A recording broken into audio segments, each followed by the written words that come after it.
Hello and welcome to episode 8 of World at Warbox. To start this episode off, we do have a few shifts in the wars, including we have Philtupia declaring peace on Velmorian Republic and the Astra Colonia. They actually joined their alliance and then betrayed the Rakovi Union and are declaring war on them. We also have Ivanhire joining New Alterna and attacking Tomboyland. We also have a few bombs being dropped this episode. First off, we have a singular grenade being dropped from Philtupia directly onto the Rakovi Union. Next up, we have a bomb being dropped from Tomboyland directly onto the army of New Alterna over here. Next up, we have a total of 2 bombs and 2 grenades being dropped on the army of the Tomboyland. And with that, it is time for the 5 years of the episode. Alright, the 10 years of the episode, and here we go. We only have a couple wars going on this episode after a few did end, and I would like to thank the host of yesterday's episode for hopping in and taking over for me.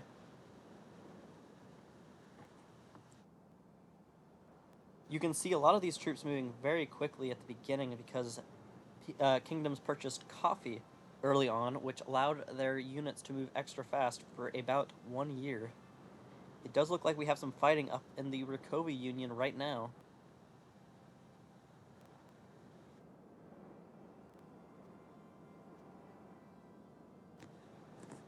We do have a lot of these kingdoms increasing the population. Another thing I completely forgot to do is the kingdom of Ivanhire decided to execute the people that used to be of the kingdom of Eastwood.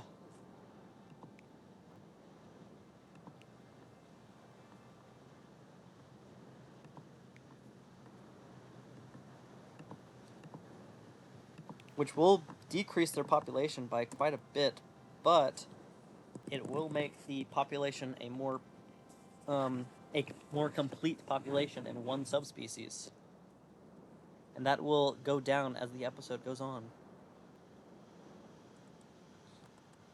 It also looks like all of Ivanhire's armies are currently on the central continent after last episode's big war against the Kingdom of Hamburger.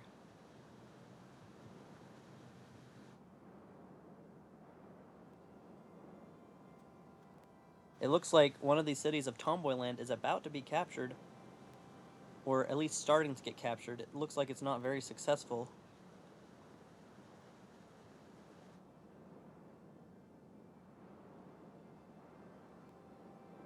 It does look like a few more of the armies are back up in Ivanhire, and it looks like the entire population of the random metalhead subspecies has been taken out now, as the population is not decreasing anymore.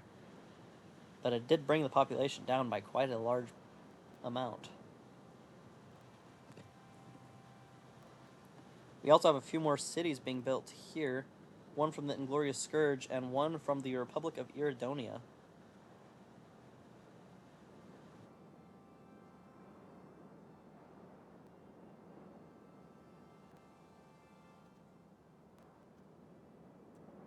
You can definitely tell there's a lot more boats in the world now, and the world population is quite high, all the way up to 8,500 now. And it also looks like the Rakovi Union is starting to get taken over now. At least one of these cities. I know they have 2 because they also have the original Papertopia city.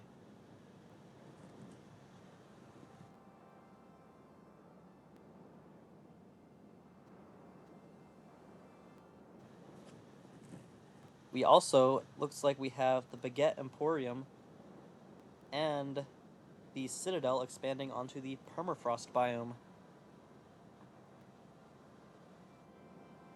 But I believe so that the ice tower that was here that took out the Kingdom of Volksgrad, I believe it was called, is still on this continent.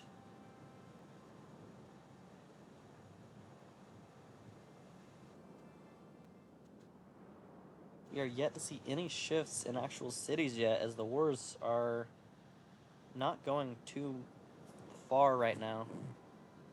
And a lot of the Ivanhire armies are still on the central continent, as they have not headed back towards their original homeland. And with that, the episode has concluded, and actually no cities have been taken over. There have been a few more that were created, but none were actually taken over or destroyed, so the wars are quite stagnant right now. It does look like we might have a slight bit of takeover happening up in the Rakovi Union, but other than that, nothing really happened. Now it's time to take a quick look at the world population per kingdom. Ivanhire in first place at 1.2k, Baguette Emporium at 949, the Inglorious Scourge at 799, and then the rest of them dip down into the 500s quite quickly. Only one in the 400s, a lot in the 300s. The difference between the population is quite insane. Also, somehow someone over here has a bubble shield. I don't know how they acquired that, but they do have it. And with that, the episode has concluded.